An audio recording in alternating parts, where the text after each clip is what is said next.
coucou à tous, j'espère que vous allez bien malgré cette situation complètement exceptionnelle. Mais bon, on ne va pas se laisser abattre pour autant. Qui plus est, quand on a la chance folle d'avoir un potager, de pouvoir respirer le grand air. Je partage avec vous cette semaine la grosse actualité du potager, le semis de tomates. Et le semis de tomates, croyez-moi, c'est vraiment le top départ, le signal du top départ de la pleine saison. On va voir ensemble comment réussir ce semis, ou en tout cas comment essayer de réussir au mieux ce semis, parce que clairement cette année, plus que jamais là aussi, on va vraiment avoir envie de cultiver, de récolter et de manger surtout ses propres tomates.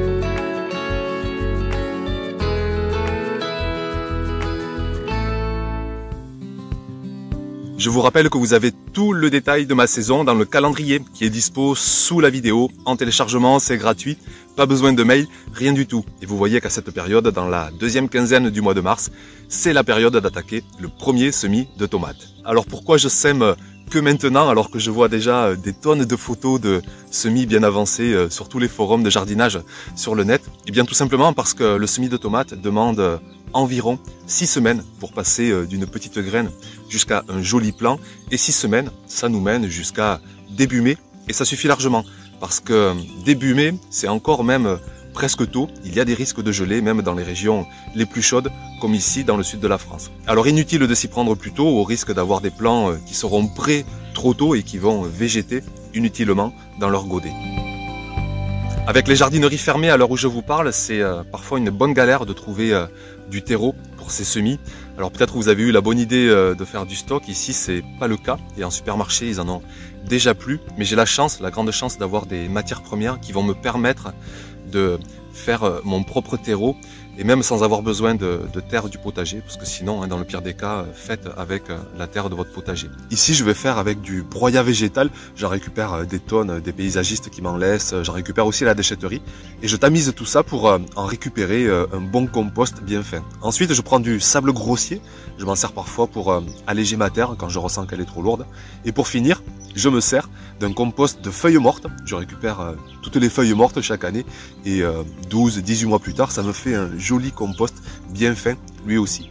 Pour les proportions, je mets environ une moitié de compost de déchets verts, un quart de sable et un quart de compost de feuilles mortes. Je mélange tout ça et ça fait vraiment, en tout cas j'ai l'impression que ça fait un bon substrat. C'est pas trop concentré en minéraux, loin de là, donc aucun risque de brûlure pour les racines. Et en avant pour le semis de tomates.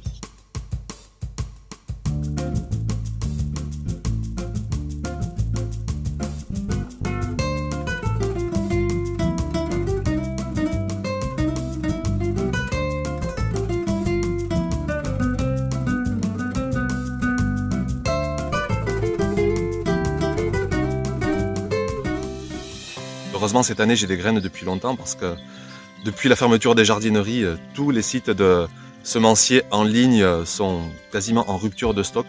Alors, difficile de s'en procurer. Si vous n'avez pas de graines, vous pouvez toujours essayer en supermarché. Ce sont peut-être pas les meilleures graines, mais elles font largement l'affaire. Et puis sinon, il vous faudra attendre la mi-mai, en espérant que les jardineries rouvrent d'ici là, et vous pourrez toujours vous procurer des plants de tomates.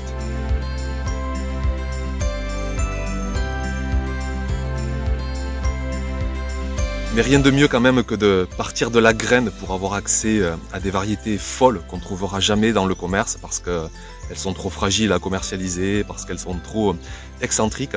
Alors cette année encore, je vais tester des dizaines de variétés. Des variétés que je refais chaque année. Je pense à la noire de Crimée, à la cœur de bœuf, la tomate ananas, la pêche blanche, à la green zebra aussi. Ce sont des variétés vraiment que j'aime reproduire chaque année. Mais je vais aussi aller tester des dizaines de nouvelles variétés. Les tomates, c'est plus de 10 000 variétés. Alors autant en profiter chaque année pour en découvrir de nouvelles. Je pense à la prunelle, la romaine mouchetée, l'evergreen, la Alice Dreams, la Wolverine, la Osso Blue, avec ses tonalités comme noir, bleu, violet. C'est assez dingue. Donc vraiment... vivement, la tomate, c'est vraiment la culture qui donne de la joie au potager. Et par ces temps qui courent, vite, j'ai vraiment hâte de voir cette culture prendre de la hauteur au potager.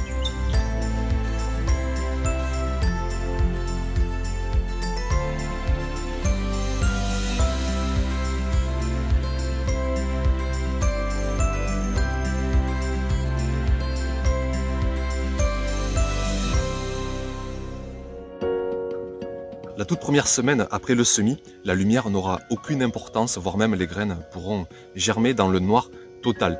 Par contre, sitôt qu'elles vont pointer le bout de leur nez, là, ça va être une toute autre histoire. La lumière va être capitale. Il faudra vraiment leur proposer un maximum d'exposition à la lumière du jour. Alors ici, elles seront dans la serre, ces petites graines, donc les conditions sont optimales. Chez vous, bien, vous pouvez trouver toutes les solutions qui s'offrent à vous, que ce soit dans une véranda, derrière une baie vitrée, derrière une fenêtre bien exposée. Sinon, il existe aussi des lumières artificielles, des éclairages à semis. Je vous mets quelques liens pour vous donner des idées sous la vidéo, mais quand même vraiment essayez de leur procurer une lumière naturelle. Déjà, c'est plus écologique et rien ne remplace l'exposition au soleil. Le semis de tomates demande une température optimale autour des 20 degrés. C'est un semis qui est moins exigeant que par exemple les poivrons ou les aubergines, où là il faut dans l'idéal 25 degrés. Mais surtout, ce qui est important, c'est de corréler la lumière à la température. J'entends par là que si vous avez un manque d'exposition au soleil, il ne faut surtout pas un excès de chaleur. Sinon, vos semis ne vont pas comprendre et vont se mettre à filer, à chercher beaucoup de lumière parce qu'ils ont beaucoup de chaleur. Et là, vous risquez d'avoir ces fameux semis qui filent, qui montent jusqu'au ciel et qui finissent hélas par mourir de fragilité. Au contraire, c'est ce que je fais ici d'ailleurs, on peut faire une température moins élevée que ce qu'il faudrait, mais par contre une lumière, elle, optimale. Et là, dans le pire des cas, vos semis mettront plus de temps à germer, mais justement, ils seront vraiment bien trapus, bien solides. Ici, j'ai un chauffage de serre. Je pourrais le mettre à 20 degrés pour la nuit, mais loin de là, je ne veux pas consommer trop d'électricité. Je le mets juste en réglage sur 3 degrés pour éviter les gelées, parce que vraiment la priorité, c'est d'éviter le gel, sinon de suite vos petits plants vont mourir. Donc concernant la température, idéalement 20 degrés et vous aurez des graines qui germeront en 5, 6, 7 jours. Mais sinon, vous pouvez vous permettre d'avoir des nuits fraîches autour de 5, 6 degrés. Les graines mettront plus de temps à germer, 8, 9, 10 jours. Chez moi, en tout cas, je m'en fiche complètement, ça n'a vraiment pas d'importance.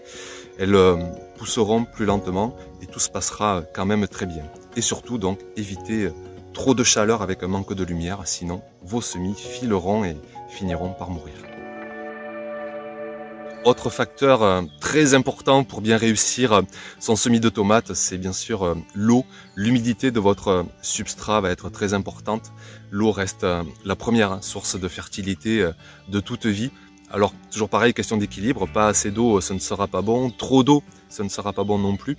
On peut se fier au ressenti, mettre sa main, toucher son terreau et avoir comme un ressenti d'éponge essorée. C'est toujours un bon signe, une couleur sombre. Alors, très difficile de dire à quelle fréquence il faut arroser parce que ça dépend totalement des conditions météo.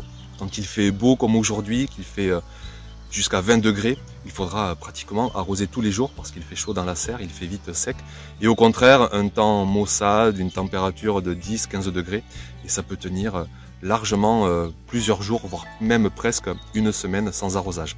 Donc vraiment à vous, là aussi, jardiniers, à veiller au mieux sur ces bébés plants et à ressentir au mieux ce besoin d'humidité, d'arrosage, pour maintenir vraiment une humidité constante qui fera en sorte que les semis réussiront au mieux. Pour la suite, on le verra bien sûr dans les semaines qui suivent, mais on peut déjà jeter un œil grâce aux images des saisons passées. Les graines vont germer d'ici 7, 8, 9, 10 jours. Elles vont rapidement commencer à faire deux petites feuilles qui n'en sont pas vraiment, on appelle ça les cotylédons, et puis ensuite les deux vraies petites feuilles. Et là, il sera rapidement temps, d'ici 20 jours après le semis, de repiquer nos petits plants en godets individuels. On fera en sorte de bien les enfoncer jusqu'aux feuilles, d'enterrer toute la tige pour qu'elle forme de nouvelles racines.